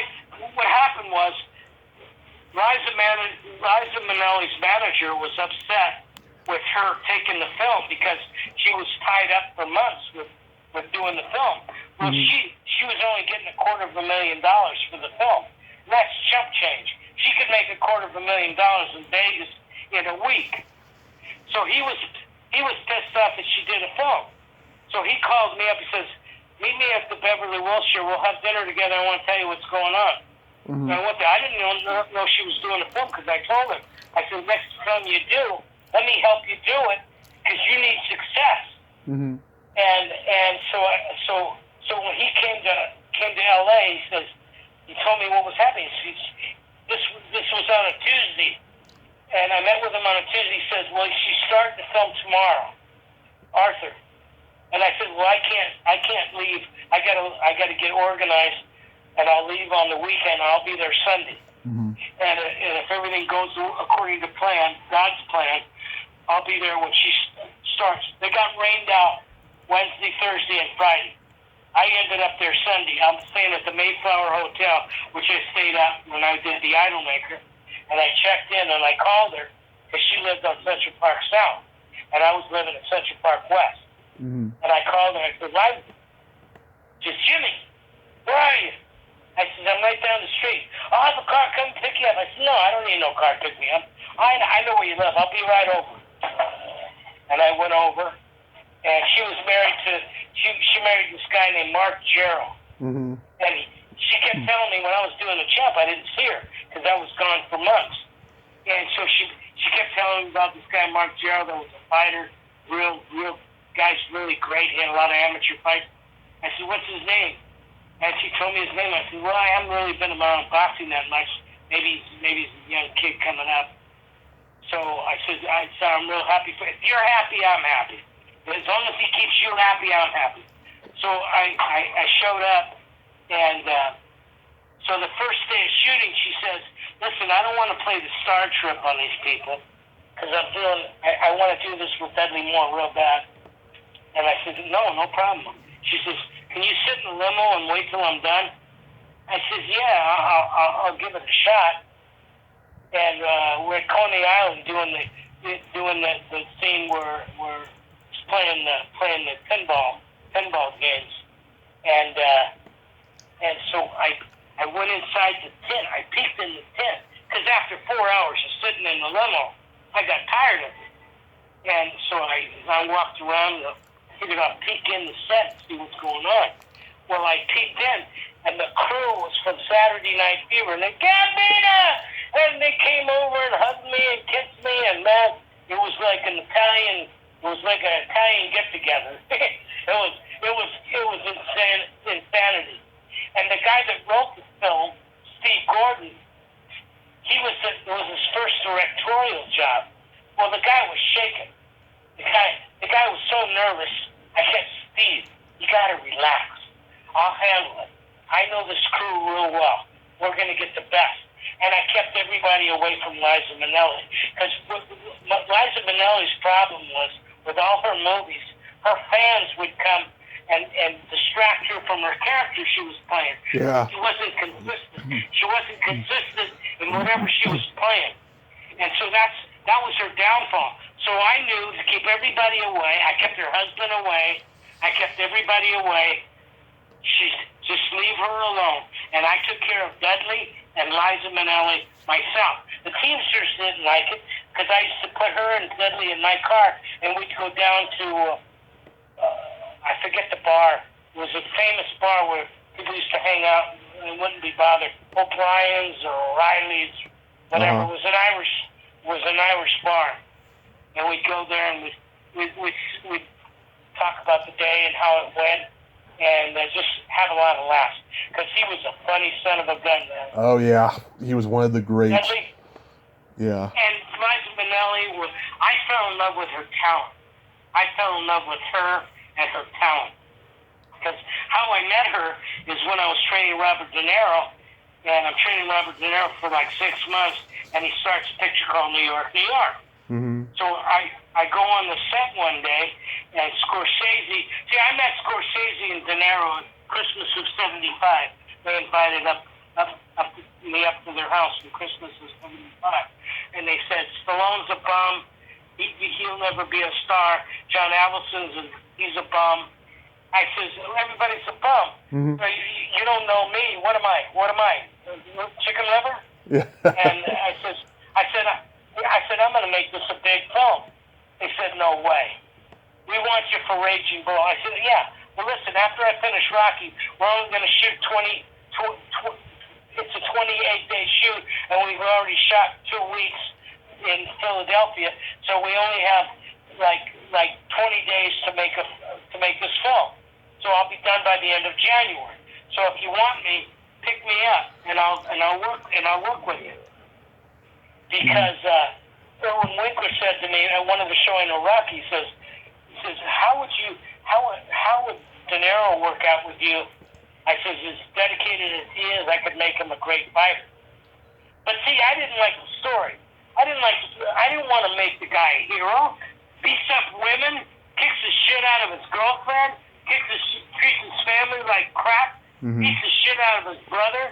I mean, what redeeming value does Raging Bull have other than bullshit? Yeah. And he got Best Actor because the guy is what he played, a scumbag. Yeah. So he didn't have to act. All he had to do was play himself. So I walked out of him. When I was training Travolta would show up at the gym, and he'd come early to watch me work out there. I said, get this freaking kid out of here. I don't want this kid around me. He's a TV actor. I says, you know what? You keep pushing me like this, and Hoffman told me the same thing. Erwin Winkler, all those people told me, why are you with Travolta when you got De Niro, Hoffman, and Liza, and everybody wants you to help them? I says, yeah, but here's a kid 23 years old. It's his first major film, and John Avildsen's going to direct it. And if John Avildsen wants my help, that's what made Rocky. Is John Avildsen listened to me? John Avildsen fought for me. John Avildsen sold me out when it came to the credits. Because Stallone intimidated John Avildsen to the extent that Sly knew the success of Rocky was the stuff that I gave him. And I gave it to him out of love. I didn't give it to him because I wanted to be rah-rah Mr. Benson. I gave it to him because I cared about him. I cared about his wife. I cared about his brother. I cared about, I knew he was going to have a baby. I cared about his whole being. And I didn't care if he had money or didn't have money. But he had a manager by the name of Jane Oliver. Oh, yeah. And she kept telling me, Jimmy, don't worry about it. He's got a bad attitude. You're the only one that has been able to handle him. So don't worry about him being a jerk, because we'll take care of you at the end of the... When you pull this picture off the way you say you can pull this picture off, we'll take care of you. Erwin Winkler and Robert Chardoff said the same thing. If you can pull off Rocky, it's carte blanche for the rest of your life. So I thought, well, that's a great meal. I'm ready to eat that. Because I've been in the business for 20 years. It was my time. Since 1975. I was in the business since 1955, and I learned enough to take the responsibility of somebody's career and making a dream come true. And that's why I'm the one that gave him. I'm the one that gave him the formula of Rocky 1, and I had a better formula for Rocky 2. But when he told me I couldn't have anything to do with the boxing, I said, man, I don't know if I said, if my heart's not in it, I can't do the film. I said, I'll let you know when I said, if my heart gets into it, I'll do it. But the fact that I can't do the boxing now makes it real hard on me. So 2 weeks later, he calls me. I've had his dog for 3 years. I've been taking care of his dog because when Rocky got hot, he had to travel all over the world. He had to make appearances here. He couldn't take care of the dog. He said, Jimmy, I'm going to give you the dog. I said, that's great, because I love the dog. The dog and I are like best friends. And so he gave me the dog. So when I told him I wouldn't do Rocky 2, he called me up and said, listen, I'm doing this picture in Iowa, playing a Teamster. But I forget the name of the picture. It was so bad. It was pathetic. And so he says, I want the dog to protect my babies. So that's where he got me. He got my heart. Protect his little kids, his little babies. Sage was a year and a half old, and then he had Seth. And Seth had a lot of problems. And so I told Sly, I says, if my son agrees to give you the dog back, because my son thinks it's his dog. We've had the dog 3 years. We've been taking care of the dog for 3 years, and you want the dog back? I said, that's pretty rotten, man, to begin with. And number two, it's going to break my son's heart. And so wait for my son to get out of school, and I'm going to explain it to my son that you need him for security. And if my son says it's okay, you can take the dog. But I said, that's still a rotten thing to do to me after what I did for you. And so the next thing that happened was my son didn't come home from school. He went over a friend. And this is before cell phones.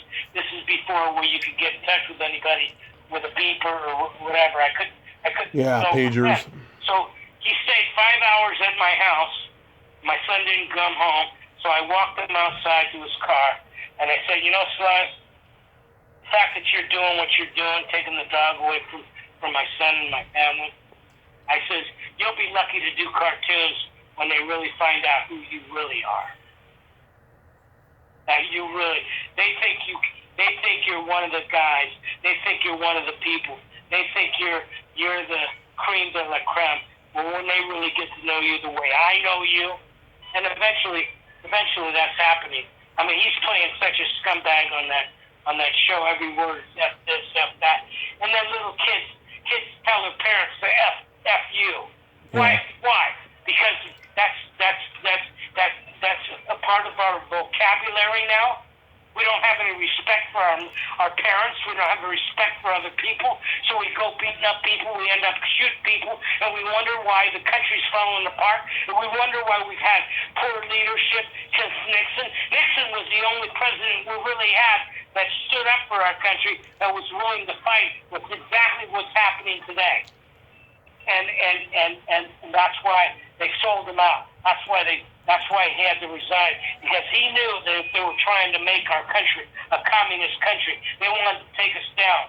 And Nixon was, he's from California. He's from Whittier. My dad knew him real well, and he was a fight fan. And so I got to know him well enough to have so much respect for him. So when I was in South America, in Brazil, with a fighter named Frankie Crawford, and he was the type of kid that he wouldn't go along with the promoters' program, so they wanted to eliminate him. So they sent him to South America, like they did a few kids that ended up dead in South America, because that's a good way to get rid of a fighter. Send him to another country that had an accident, and who cares, Mm-hmm. And a lot of guys have been killed over the years, and people call it an accident. And look at Ken Norton. What happened to him? He got ran off the Santa Monica Freeway. Yeah. And was never the same. Joe Frazier, he had the same thing. He got ran off in Philadelphia, ran off the road, had a bad car accident. He was never the same, because Joe and I were real close. Every time I went East Coast, I'd go see Joe. Mm-hmm. We'd spend hours hanging out and talking about the fight game, talking about just the whole, just life. We could talk forever. And he was a very bright man, and he was a very dedicated fighter. But he couldn't articulate like Ali could. He didn't have the personality. Because I spent 3 weeks with Ali before he fought Larry Holmes in Deer Lake, Pennsylvania, when we were in the middle of Arthur. We went on strike, and so I talked to Burt Young. Mm-hmm. I said, man, I can't sit still. I got the New York energy, and here I am in California, and I can't take it. I says, why don't we go? I says, Randall Tex Cobb is fighting Larry Holmes in Houston, Texas. This is 1982. Right. And I said, I'm the one that gave Randall Tex Cobb his first opportunity in the film industry, because what he did was he was in Abilene, Texas, and he was a kickboxer. And they kept telling him, you can't make any money doing that. Why don't you become a real boxer? Go to Joe Frazier's gym, knock on his door, and tell him you want to become a fighter. That's what he did. Well, they beat him up for months, and then all of a sudden he started beating them up. Well, he signed 7 different contracts with 7 different organizations, and then he blew town and came to California. Mm-hmm. Well, he couldn't get a license in California because he was obligated to these people, and all that he owed him was $10,000. So I told John Boyd and Bertie Evans, I said, you buy his contract, I'll make the guy, and you can take the credit for making him. Oh, he's a bum. He's not going to go anywhere. I said, I'm telling you, this kid is the baddest man walking the planet. You don't know it because he hasn't learned how to box, because he doesn't have the balance yet, because his kickboxer carries his right foot back too far. when he throws a right hand, he has to reach for it. Well, that gives the guy an opportunity to throw a left hook and hurt you. You know, you can get hurt that way by extending yourself.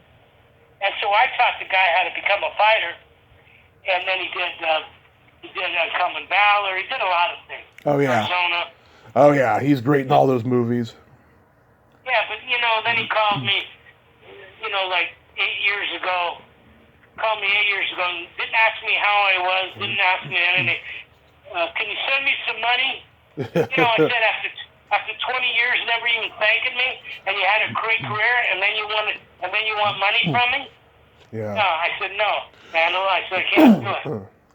So John Boyd's very sympathetic toward people that have it very tough. He's got a good heart, but he's a little wishy-washy. John Boyd's not. He's not a strong character. His father died when he was very young. He was raised by his mother. His mother, I got to know real well. His mother was a real sweetheart.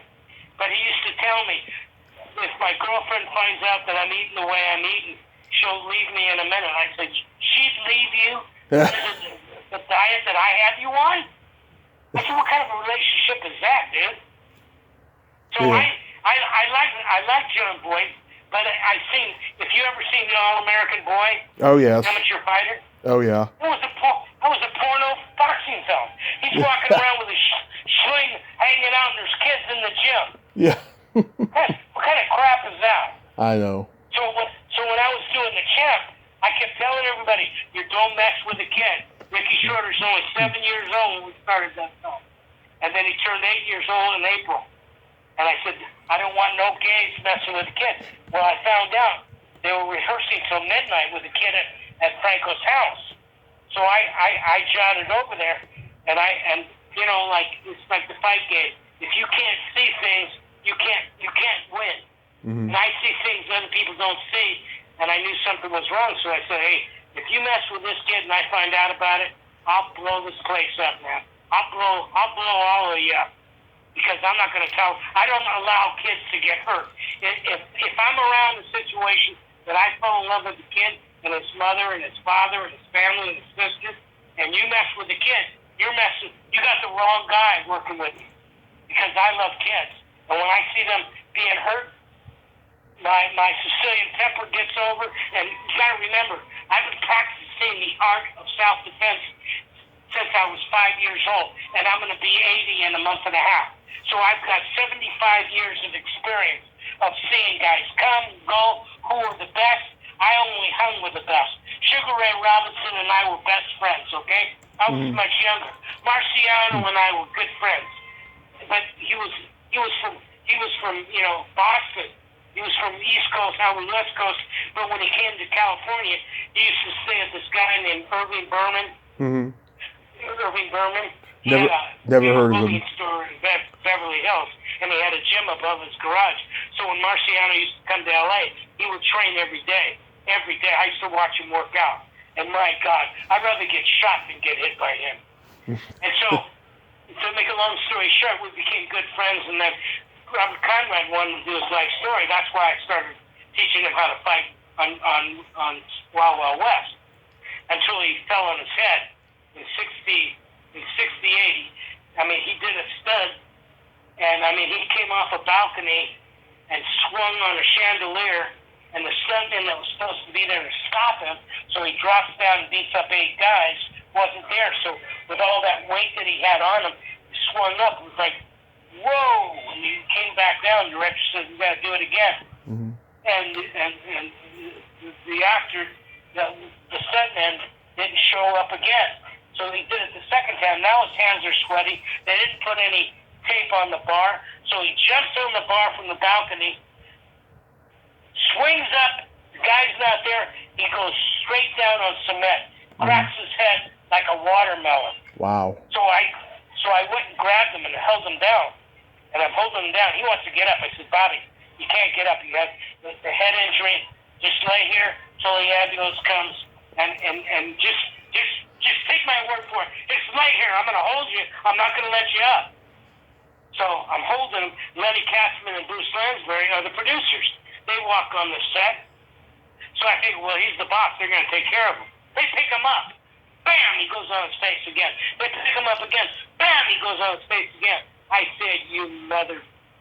I said things that I've never said in my life to my elders. Yeah. Because of what they did to him.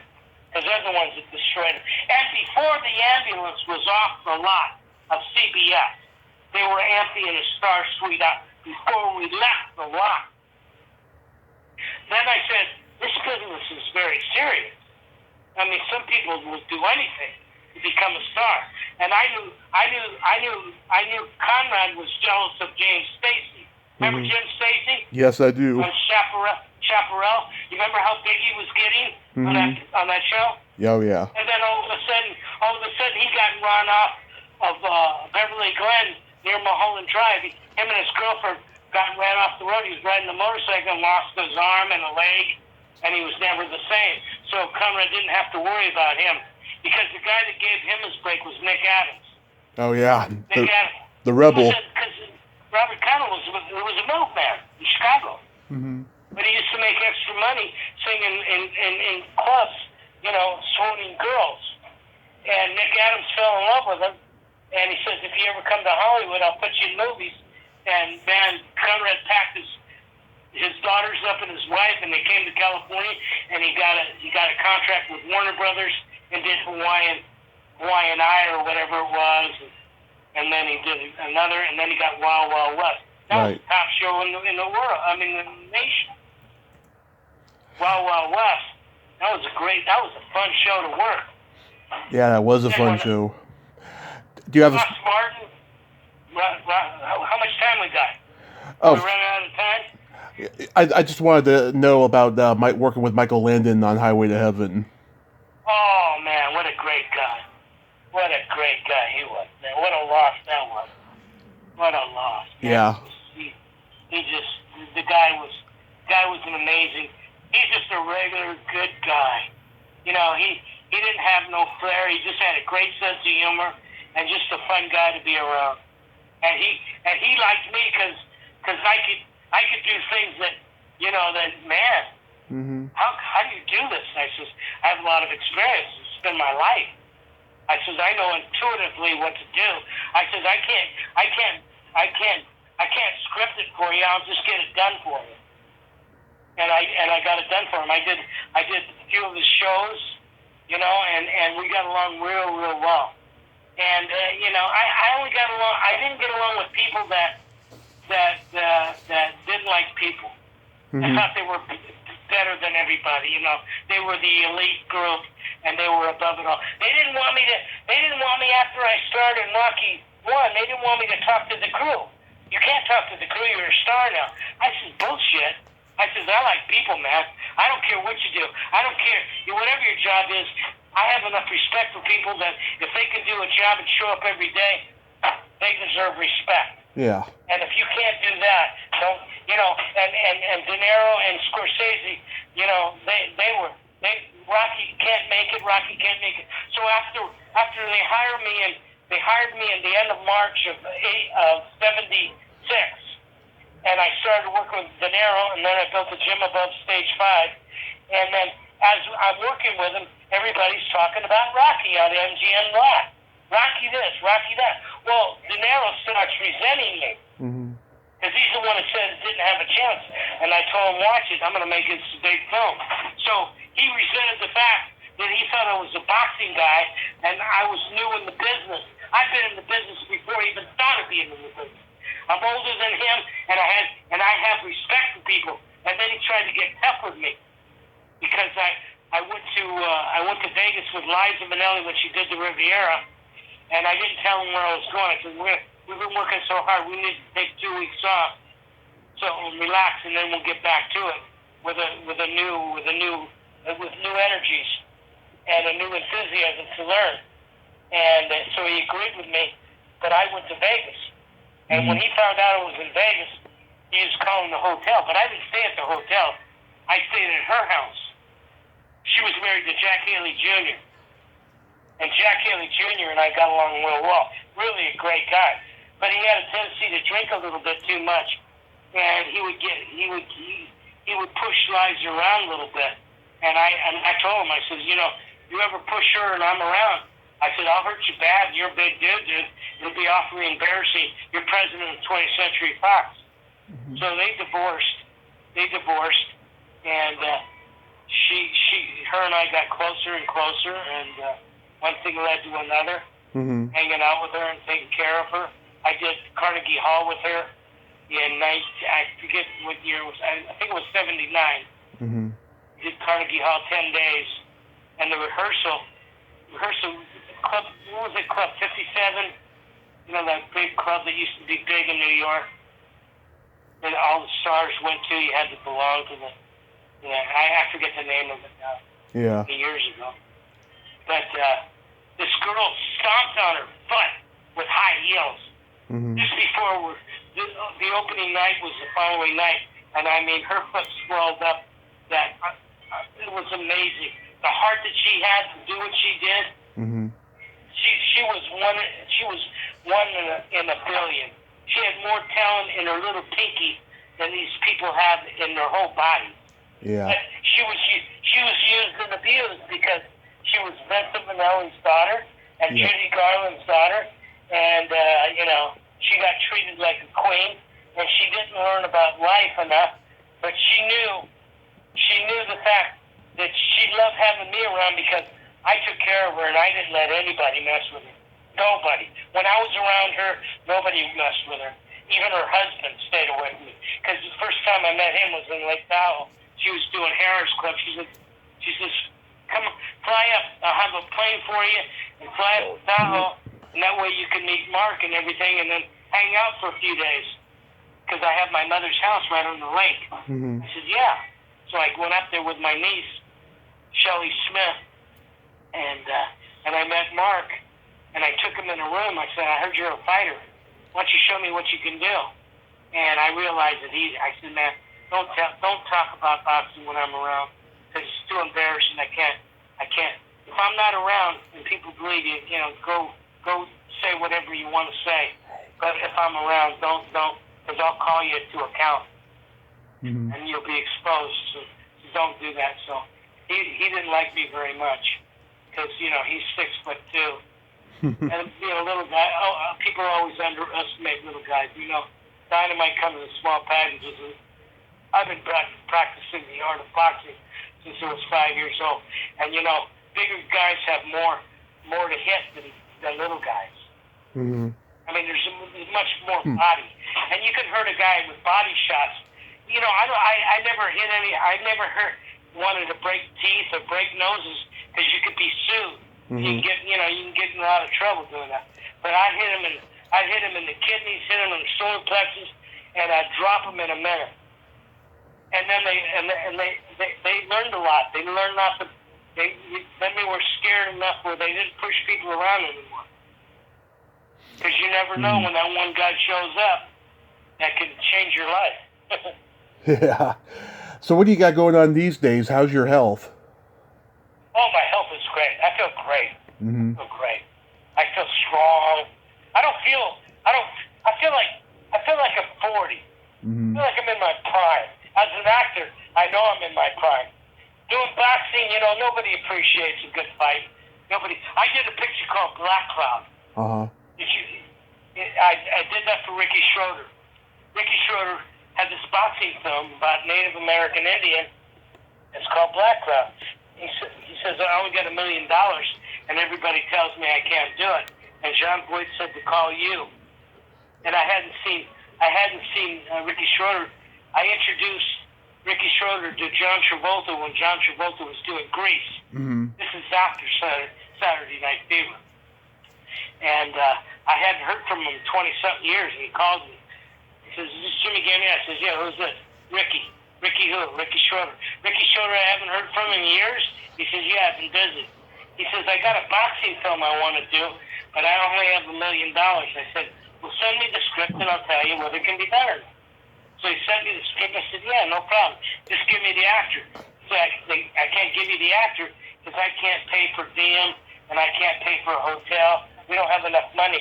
We have just enough money to do the picture, and that's only because you say we can do it.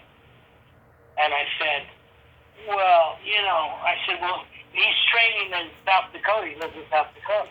And I thought to myself, who the hell knows how to box in South Dakota? So I called his trainers. I said, look, take videos of his training sessions because I'm the choreographer.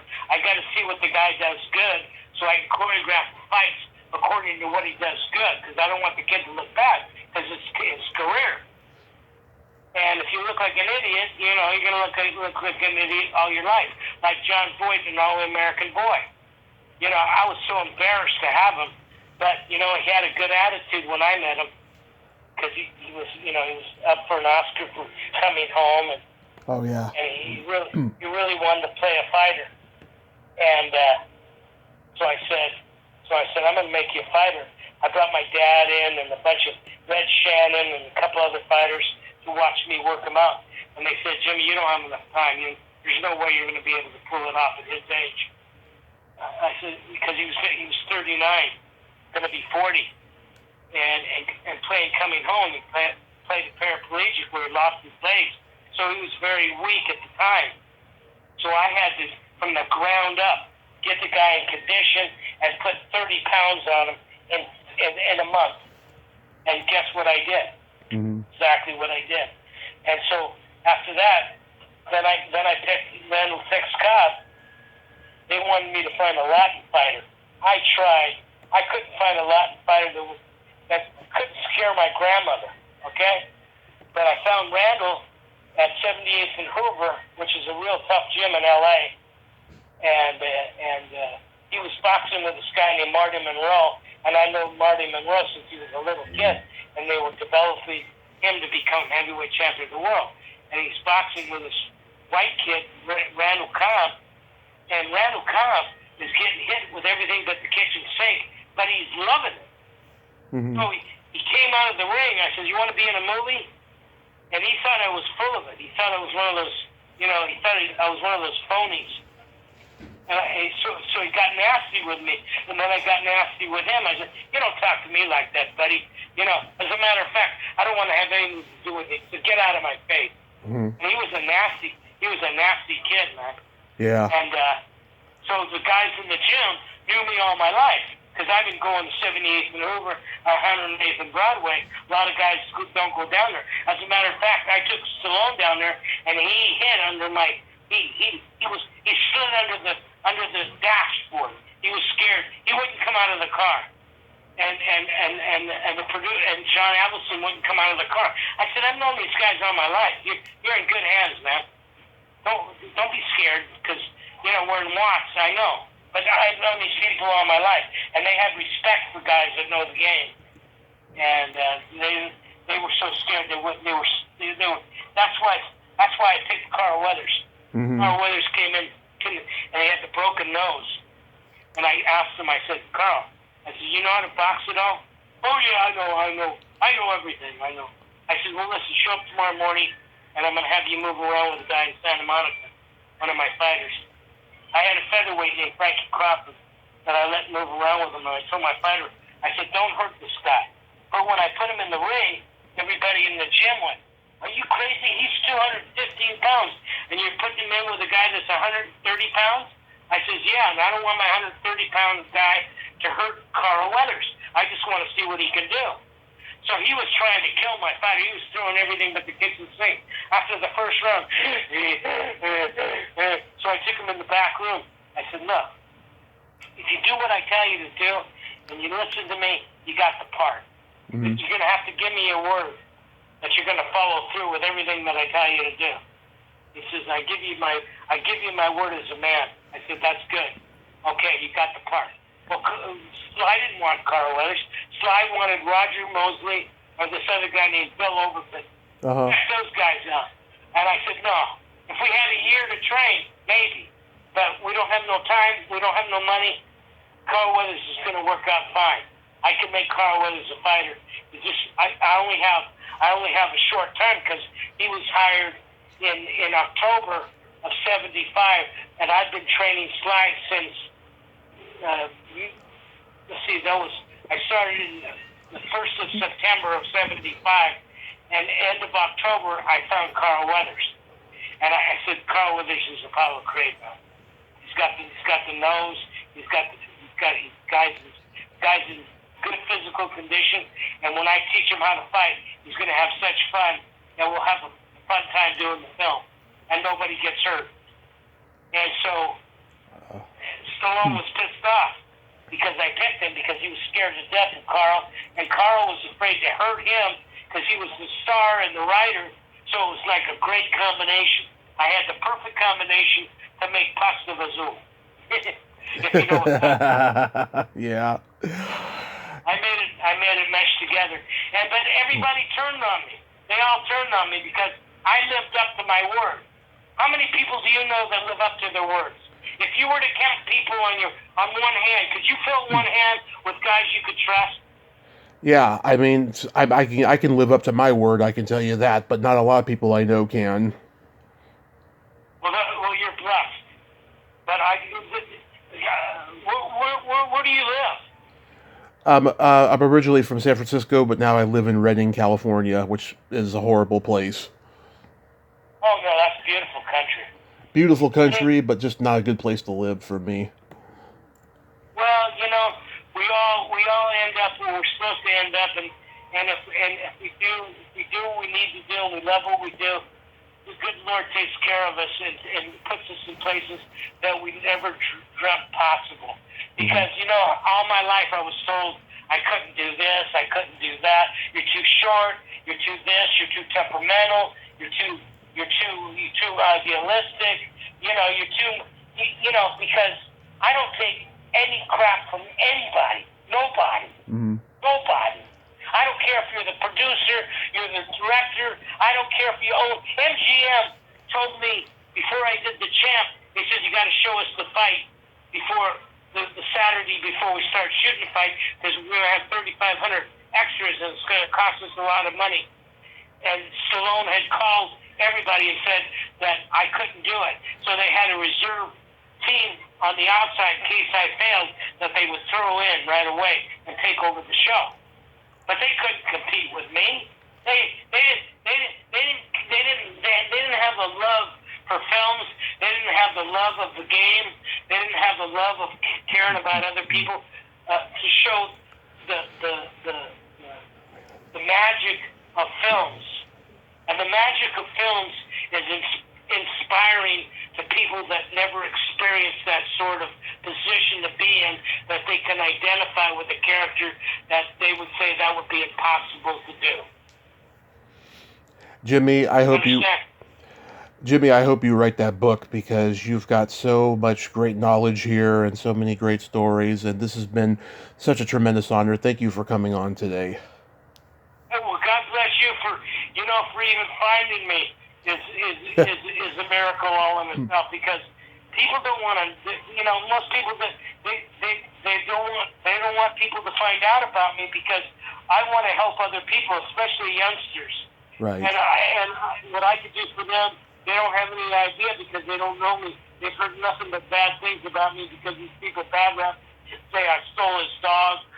I was paying him up because, like I said, I don't take when somebody tries to take me and tell me if you want me for boxing, you're not going to tell me what to do about boxing just because you're the director. You want something that is too far removed from the fight game, and I can't do it. I'm going to do it the way it's supposed to be done, and if you don't want it, hey, I can walk, no problem. I can leave. Get somebody else to do it because I'm not going to do it your way. I'm going to do it my way and make it special. And the specialty is I care about people, I care about films, and I care about future generations to learn how to behave themselves and how to have respect for everybody. And if you don't, come and visit me. I'll put you in the ring and see how tough you are. Jimmy, happy. You gain respect when you're in the four squares. There's no place to run, no place to hide. Jimmy, happy early birthday. Have yourself a great day and be safe out there. Thanks for looking me up. My pleasure, sir. Bye-bye. Anytime you need me, you got me, okay? Okay. Okay, God bless. Bye-bye. God bless. Bye-bye. Well, there you have it. Jimmy Gambini. Wow, he is intense, isn't he? But it was a great talk, and wow, I learned a lot about Rocky and all those movies that I didn't know anything about, and it's amazing. I hope he writes that book and tells the entire story because that is a lot there, an awful lot. Well, until next time, this is Tommy Throwback Kovac saying there's no shame in living in the past because the present sucks. Later, dudes.